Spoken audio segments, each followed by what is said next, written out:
You have to understand, knowing your worth is not just a catchphrase. It's a quiet revolution. It's the way you sit with your own thoughts and feel a sense of peace instead of panic. It's waking up in the morning and not checking your phone for a message from someone who couldn't bother to see your value when you were right in front of them. It's learning that your time, energy, love, and presence are privileges, not things to be begged for, borrowed, or ignored. Too often we wait for someone to choose us, to validate us, to finally treat us the way we deserve. We shrink, we adjust, we overcompensate. And for what? For someone who treats your presence like background noise. That's not love, that's not respect, that's not the life you were meant to live. You were born to take up space, not to apologize for being too loud, too ambitious, too emotional, too strong. Your worth isn't found in someone else's ability to recognize it.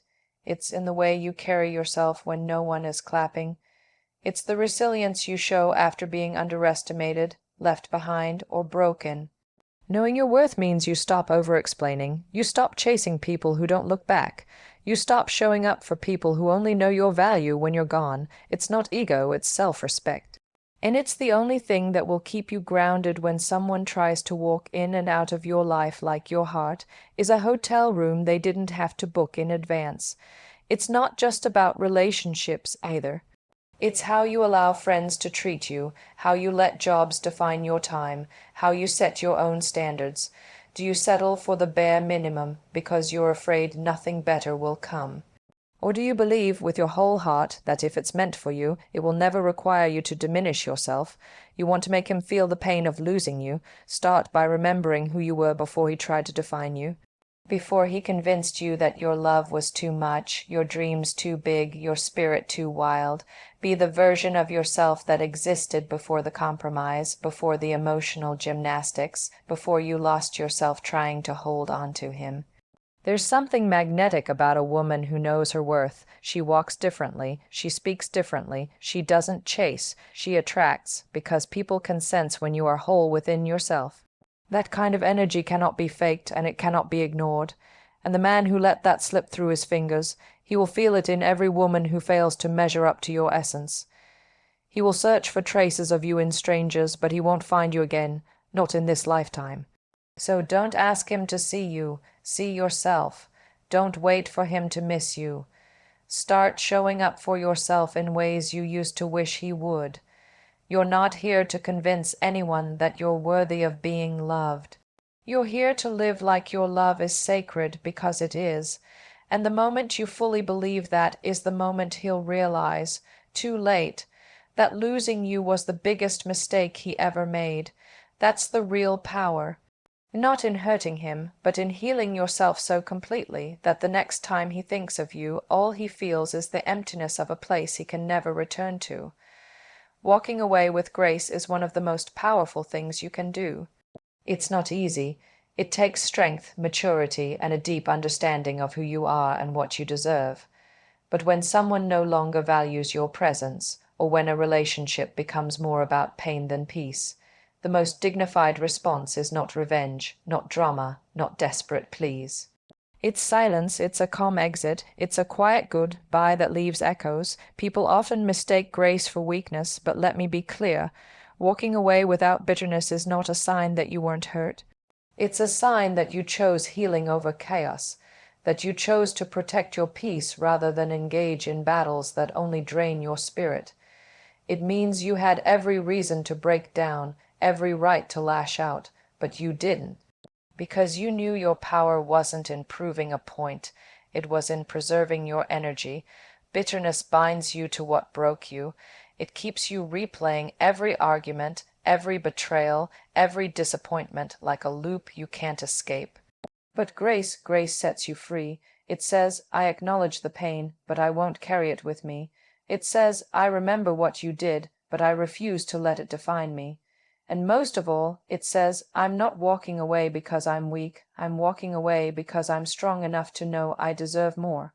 When you walk away with grace, you leave behind the version of yourself that tolerated disrespect, confusion, mixed signals, and half love.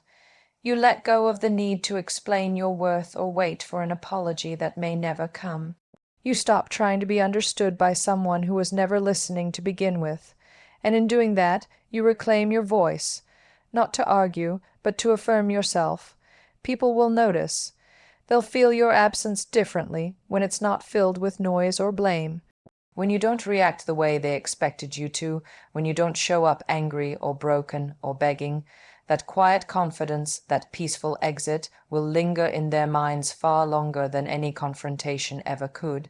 Because grace is unforgettable. It's rare, and it speaks louder than any shout. Let them wonder how you're doing.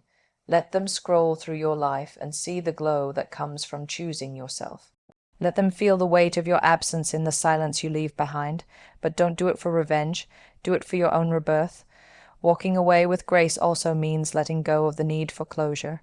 Sometimes the only closure you need is accepting that the person who hurt you isn't capable of offering more than they gave, and that's okay. Closure isn't something they give you. It's something you give yourself when you decide your peace is more important than their presence.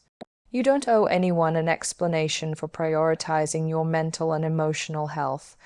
You don't owe someone a second, third, or 10th chance to keep proving they can't love you the way you deserve. What you owe is to yourself, to choose growth, to choose joy, to choose a future that doesn't require you to keep bleeding for someone else's comfort. So walk away, but walk like you're stepping into a new chapter, not like you're running from the old one. Walk like every step is a declaration that you are done accepting less. Walk without bitterness, without blame, without looking back, because when you do, you become untouchable. And trust me, there is nothing more powerful than a woman who walked away without burning the bridge, just turned, smiled, and let the silence speak. That kind of grace, it stays, it haunts, and it heals. Reinvention isn't about changing who you are to impress anyone. It's about returning to yourself, rediscovering the parts of you that got buried under heartbreak, rejection, and disappointment. It's about rising like a phoenix from the ashes of everything that tried to destroy you. That pain you felt, that betrayal, that loneliness, that breakdown, it wasn't the end, it was the spark, the fire that burns away the version of you that settled, that doubted, that broke for someone who didn't know how to hold something so rare.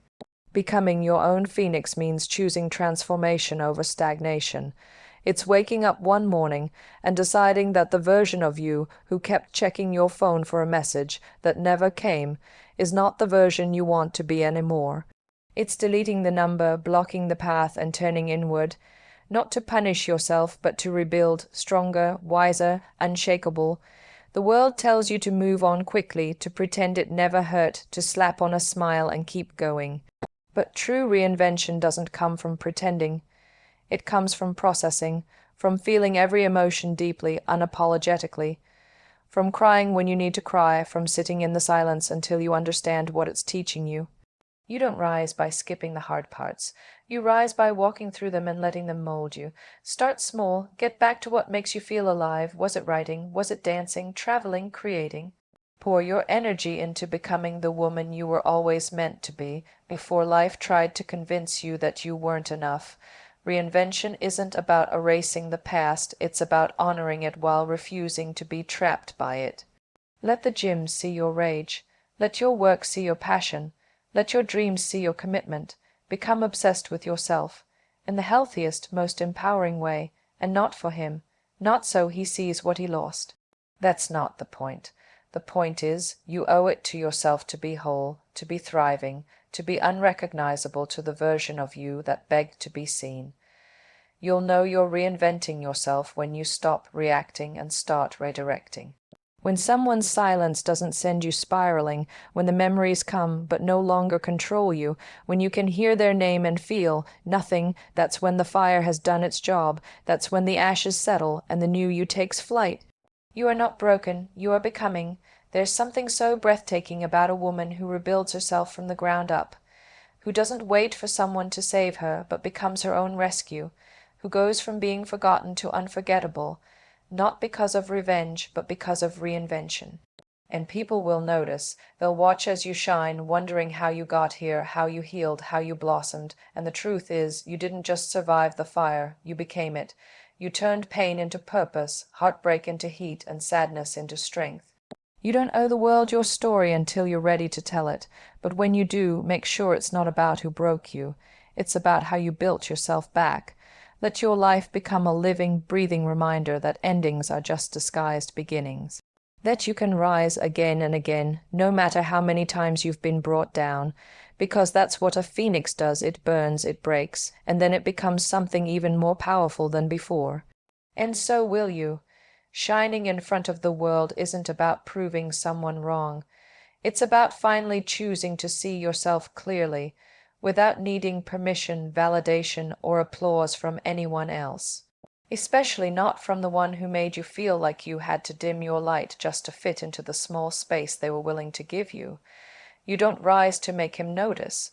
You rise because you finally understand that you were never meant to stay on the ground. There's something magnetic about a woman who chooses to glow for herself, not to attract, not to impress, but simply because she's done hiding. When you've been through heartbreak, rejection, and self-doubt, there's a part of you that wants to show the world what it missed. And it's tempting to get the revenge glow up, to make sure he sees the new hair, the new job, the new version of you who no longer needs him. But the real power is when you shine so brightly that his gaze is irrelevant. When your success, your confidence, and your joy have nothing to do with his absence, and everything to do with your presence. You start dressing differently, not for the likes, not for a reaction, but because you finally want to feel beautiful in your own skin. You show up to spaces with your head held high, not because you want him to feel regret, but because you refuse to carry shame. You laugh harder, you move freer, you walk into rooms like they belong to you, because they do.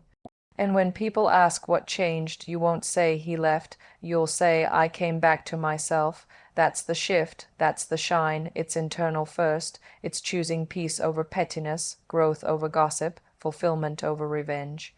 It's realizing that life didn't end with the heartbreak it started. You get to rebuild your identity without someone else's expectations weighing you down.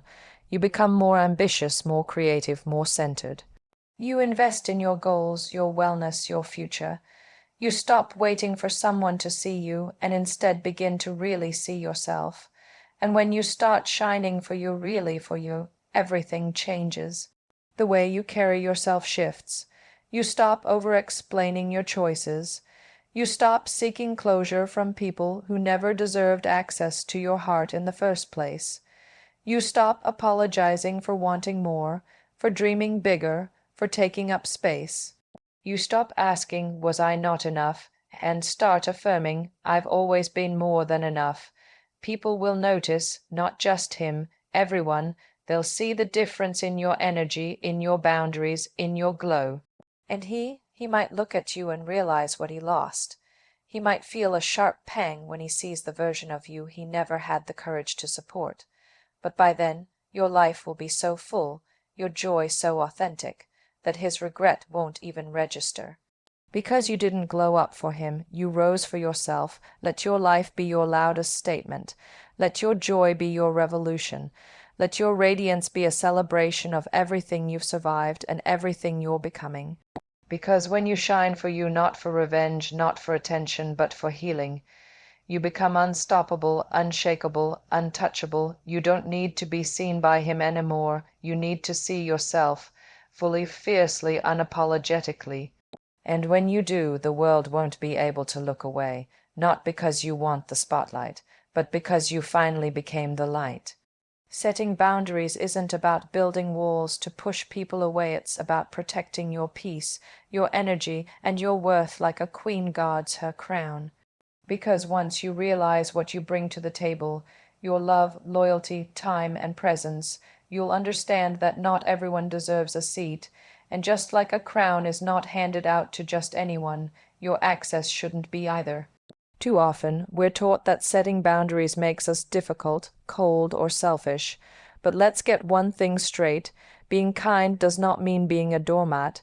Being loving does not mean tolerating disrespect. And being forgiving does not mean allowing repeated harm. A queen doesn't entertain chaos in her kingdom. She doesn't let confusion linger at her gates. She knows that the crown she wears carries responsibility to herself first. Setting boundaries means saying asterisk, no asterisk without guilt. It means walking away from situations that drain you, even if you once prayed to be in them. It means not answering that late night text just because you're lonely. It means stopping yourself from giving someone yet another chance when all they've ever done is take advantage of your kindness. It means cutting off conversations that lead nowhere but down.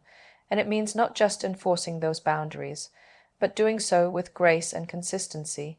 You're not being dramatic when you set standards for how you want to be treated. You're being decisive. You're not punishing anyone.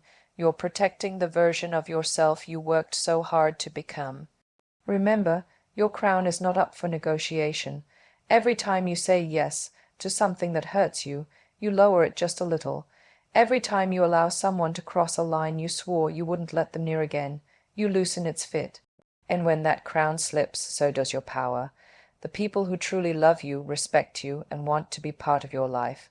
They will honor your boundaries. They will understand that you are not someone to be manipulated, minimized, or mistreated. Those who get offended or walk away when you finally say enough were never meant to sit beside you anyway. Let them go. A queen does not beg for loyalty. She does not chase affection. She does not explain her worth repeatedly to those who choose to ignore it. Boundaries are not barriers to love. They are the blueprint for healthy, mutual love. They create space for respect to grow. They make room for trust. They allow relationships to flourish because they are built on clarity, not confusion. You deserve a connection that doesn't ask you to sacrifice your self-worth just to keep it alive. If someone can't accept your boundaries, they don't deserve your heart.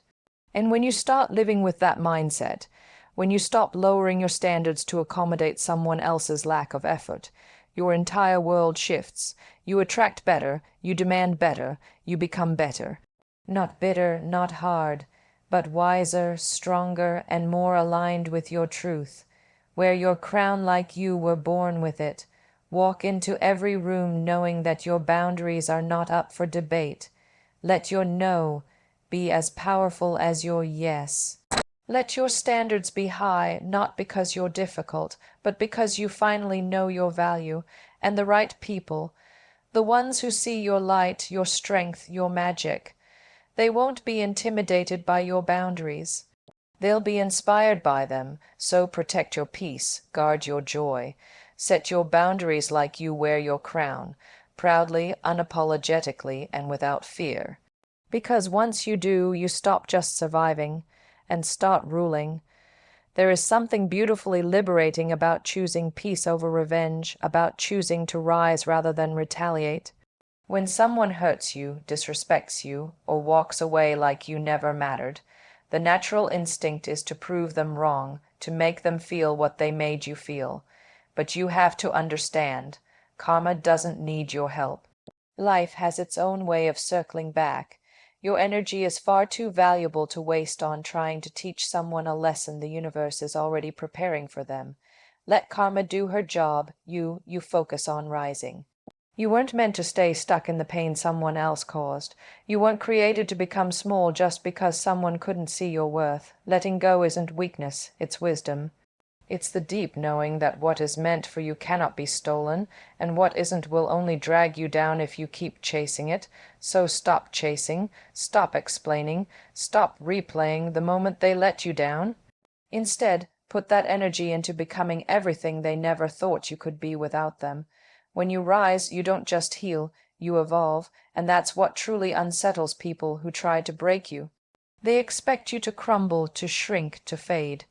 What they don't expect is for you to rise higher than ever, quieter, wiser, and more radiant. They don't expect you to build a life so full, so grounded, that their absence becomes a footnote instead of a headline. Karma is not your job, it's the universe's way of restoring balance. So trust it. Trust that the person who betrayed you will face their own reflection one day. Maybe not today, maybe not tomorrow, but eventually. And when they do, it won't be your words or actions that echo, it'll be the silence you left behind, the glow you built in their absence, and the peace you protected when you could have chosen war. You are not here to keep track of who gets what they deserve. You're here to step into the life you deserve. Every time you choose growth over gossip, grace over grudges, and freedom over bitterness, you rise. And in rising, you show the world, and yourself, that your power has never been about revenge. It's always been about resilience, because the real win, it's not in making someone regret losing you. It's in not needing their regret at all. It's in waking up without the weight of resentment on your chest. It's in dancing through your life, free from the shadows of those who couldn't love you properly. It's in reclaiming your time, your joy, your self-worth. There's nothing louder than a healed woman, nothing more striking than someone who let the fire refine her instead of destroy her. That's the kind of energy that makes people stop and wonder how you did it. That's the kind of life that karma respects. So let go, let them wonder, let them carry the weight of what they lost. You don't need to wish them pain. You don't need to watch them suffer. What they gave you was a lesson, a push, a redirection. And what you give yourself now is everything they never could: consistency, love, and peace. The path to your best self is not paved with revenge. It's paved with release. Every step forward is a choice. Choose to focus on your elevation, not their downfall. Choose to glow, to grow, to shine so unapologetically that karma doesn't even have to knock on their door. They'll feel it in every version of you they no longer get access to. Let karma do her job, you just keep rising.